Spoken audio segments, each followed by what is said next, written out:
Müslüman gerek Allah Subhanahu Taala onu verdiği nimetleri həmişə yada salsın. Ve nimetler de çoktur. Hatta Allah Subhanahu Taala Kur'an'da buyurur ki: "Ve in tauddu ni'metallahi la tuhsuha." Eğer Allah'ın nimetleri sayıp kurtarmak isteseniz, sayıp kurtara bilmərsiniz. Ve nimetlerden en büyük nimet İslam nimetidir. Özünüz görürsünüz ki, ətrafında baş verir. İnsanlar necə pozulur, xüsusən qeyri-müsəlmanlar və yaxud da o müsəlmanlar ki, İslamdan xəbəri yoxdur. Görürsən ki, İslam olmayanda insan subhanallah bəzi hərəkətlər edir, heyvanlar onu eləmir. Heyvanlar o şeylərdən uzaqdır. Lakin görürsən, baxmayaraq ki, olub bir neçə universitet qutarsın, professor olsun, yəni savadsız adam deyil. Lakin din yoxdur deyənə əcayib şeylər edir. Və belə bir hərəkətlər edir ki, heyvan bunu eləmir. Görürsən ki, əxlaq pozuntusu ilə dərəcəyə gəlib çıxır. Kişi ilə evlənməyi normal görür və s. Və ona görə də burada İslamın neyməti, din neyməti, ən böyük neymət olduğunu, bunları görəndə sən başa düşürsən. Başa düşürsən ki, Allah Subhanahu Taala əslində belə baxanda səni seçib. Çünki bir çox insanlar var ki, Allah onlara hidayət verməyib. Ona görə hidayət neyməti ən böyük neymətlərdəndir. Fatihə surəsində, hansında ki biz hər namazda bir neçə dəfə oxuyuruq. Baxın, ən əzəmətli surədə biz Allahdan nə istəyirik? Ruzu istəmirik. Hətta sağlamlıq baxmayaraq ki, dindən sonra ən böyük neymətdir. Onu da istəmirik. Deyirik, ehdina sırat-ı müstəqim. Ya Rab, bizi düzgün yoluna apar. Gündə neçə dəfə namaz qılırıq və hər namazda neçə dəfə bu duanı deyirik. Bu onu göstərir hidayətin əhəmiyyəti. Ona görə də sən əgər müsəlmansansa, əgər Allah Subhanahu Taala səni hidayət edib, ən birinci İslama, bax, insanlardan müsəlmanlara azlıqdır. Sonra İslamda da Allah Subhanahu Taala səni sünnəyə, haqq İslama hidayət edib. O da mühümdür. Çünki hər müsəlman bugün dünyada Peyğəmbər sallallahu əleyhi və səlləm dini tam yaşamır. Lakin nə qədər firqələr var. Lakin Allah Subhanahu Taala səni müvəffəq edib, bu bütün 1 milyard müsəlmanların arasında səni müvəffəq edib ki, sən Peyğəmbər sallallahu əleyhi və səlləmin həqiqi İslamı yaşayasan. Yəni bu Allahın neymətidir. Onun qədrini bilməlisən. Və neymətlər də qardaşlar ümumən və din neyməti xüsusən şükürlə qorunur. Şükür olsa, sən o neyməti qoruyacaqsan. Yox, o neymətin qədrini bilməsən, Allah Subhanahu Taala şükür etməsən, onda Allah Subhanahu bu neyməti sənin əlindən alacaq. Ona görə Allah Subhanahu Taala Quran-ı Kərimdə buyurur: "La in şakartum la azidannakum." Siz şükür etsəniz, öz neymətlərimi sizin üçün artıraram. "Və la in kafartum inna azabi leşədid." Və əksinə, nankör olsanız, bu neymətlərin qədrini bilməsəniz, onda mənim əzabım şiddətlidir. Və şükür də qardaşlar necə olur? Şükür olur birinci dillə. Dillə sən bu neymətin və digər neymətlərin qədrini bilməlisən və dillə təsdiq etməlisən. Yəni narazılıq etməməlisən. Yəni müsəlman qardaşlar ümumiyyətlə narazı olmamalıdır. Müsəlman həmişə Allahın qədəri, qəzası, əmri ilə razılaşmalıdır. Hətta Peyğəmbər sallallahu əleyhi və səlləm baxın, nə qədər çətinliklərlə rastlaşıb. 7 övladdan 6-sını itirib, yaxın adamlarını itirib. Lakin heç vaxt narazı olmazdı və heç vaxt kədərlənməzdi. Yəni depressiya, müasir dildə desə, depressiya düşməzdi. Həmişə Allaha şükür edərdi və yaxşı zənn edərdi. Ona görə hətta ölüm anında son nəsihətlərdən biri olub ki, əhsinu billahi zan. Yəni Allah barədə yaxşı zənn edin. Allah barədə yaxşı zənn nədir? Ona görə Peyğəmbər sallallahu əleyhi və səlləm hədislərin birində Allahdan xəbər verir ki, Allah Subhanahu Taala deyir ki, mənim qulum mənim üçün necə zənn edir, hansı zəndədir, mən beləyəm. Bu da mühümdür qardaşlar. Yəni müasir dildə desək, müsəlman optimist olmalıdır. Hansı çətinliyə düşürsən düş, optimist olmaz. Yəni yaxşı Allah üçün zənn etməlisən. Və bu əksinə Allah Subhanahu deyir: "Və zəlikə zannullezine kəfəru." Əksinə münafiqlərin və kafirlərin zənnləridir ki, Allah Subhanahu taala müsəlmanlara kömək etməyəcək və öz dinini köməksiz qoyacaq. Allah Subhanahu taala deyir ki, bu kafirlərin və həmçinin münafiqlərin zənnidir. Əksinə həmişə zənn et ki, Allah Subhanahu taala möminlərə kömək edəcək. Sənə kömək edəcək. Birinci dildə şükür et nemətləri və həmçinin ikinci şükrün növü qardaşlar əməldə.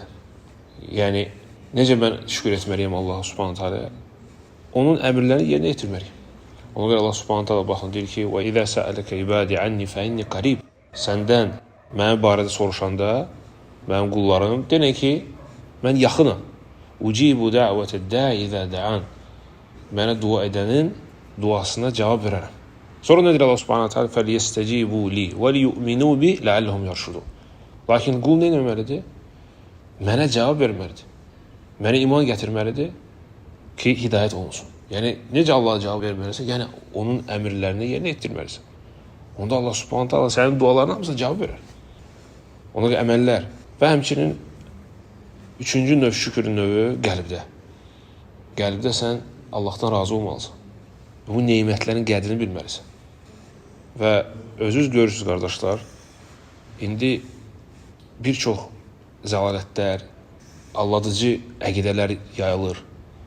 Görürsən ki, insan müsəlman olur, bir günə dinini dəyişdirir və yaxud da düz yolda olur, sonra azır.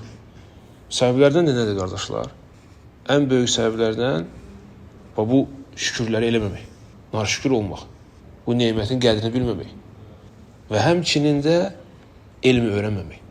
Çünki elmi öyrənmək, qardaşlar, bu neməti qorumaq üçün ən böyük şükür əməlidir. Çünki Allah Subhanahu taala görürsünüz özünüz qardaşlar, bir çox yerlərdə müsəlmanların heç imkanları yoxdur elm öyrənmək. Lakin elhamdülillah birinci biz elhamdülillah əminamanlıq yerdə yaşamalıyıq. Bu da elm öyrənmək üçün qardaşlar birinci ən böyük səbəblərdəndir. Əminamanlıq olmasa sən heç vaxt elm öyrənə bilmərsən. Çünki elm öyrənmək üçün nə lazımdır? Əminamanlıq olmalıdır. Vaxt olmalıdır. Rahat gedib gələ biləsən müəllimin yanına. Müəllim də gərək əminamanlıqda yaşasın ki, dərs keçsin. Və həmçinin kitablar tərcümə olunsun, məqalələr yazılsın, dərslər verilsin. Ona görə əgər İslam tarixinə baxsanız, yalnız əminamanlıq olan yerdə, əminamanlıq ölkələrdə həmişə İslam din yayılardı, elm yayılardı. Lakin o yerdə ki, həmişə fitnə var. Ya elm olmazdı, ya elm olsa da başlayır oradan elm qaçmağa. Çünki ya alimlər ölür, ya da alimlər qaçır. Bu təbiidir. Nəinki din alimləri, hər bir elmin alimləri, yəni alimlər ümumiyyətlə əminamanlıq istəyirlər. Çünki əminamanlıq olmasa da elmi yaymaq olmur. Və həmçə tələbələr üçün də əminamanlıq yer lazımdır ki, onlar gedib gəlsinlər, elm öyrənsinlər. Ona görə də qardaşlar, bizdə elhamdülillah bizim ölkədə bu böyük bir nemət var. Hansı görürsünüz ki, mən demirəm başqa müsəlman, heç dünyada az ölkə var ki, əminamanlıq var. Belə. Hansı ki, bizim ölkədə var. Ona görə bu əminamanlıq neməti də şükür etmək lazımdır və o şükürlərdən də nədir? Yəni, elmi öyrənmək lazımdır. Çünki sabah ola bilsin, belə bir vaxt gəlsin ki, sən ancaq fikirləşəcəksən ki, Allah qorusun. Lakin fikirləşəcəksən ki, mən özümü necə qoruyum? Heç elmi vaxt qalmayacaq. Ona görə də qardaşlar, mühümdür bu nemət, əminamanlıq nemətidir qorumaq, bunun qədrini bilmək və öyrənmək. Gündə az da olsa, 1 saat da olsa, 2 saat da olsa, ayır vaxtından. Çünki belə baxanda biz gündə bir neçə saat vaxtımızı lazım olmayan şeylərə xərcləyirik.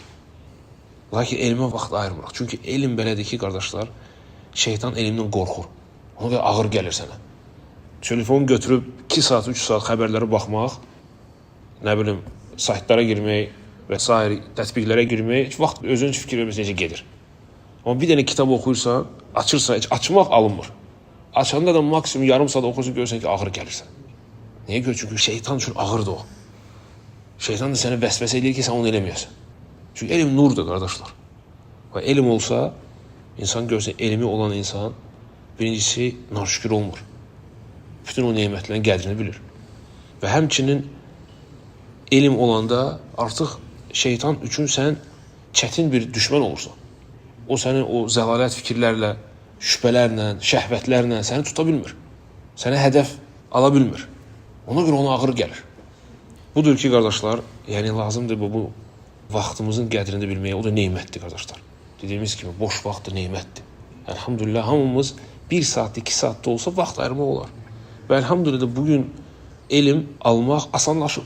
Heç harası getmək də lazım deyil. Çox vaxt. Adi telefonda nə qədər dərslər var.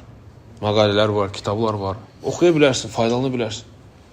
Ona görə çalış, vaxt ayır, özü hazır et. Çünki görürsən fitnələr nə qədərdir. Bu fitnələr də gələndə başa düşürsən ki, ən mühüm nədir? Elmdir. Yalnız elm və elm əhli bu fitnələrin qabağını saxlaya bilər. Bu şübhələrə cavab verə bilər. Düz deyil?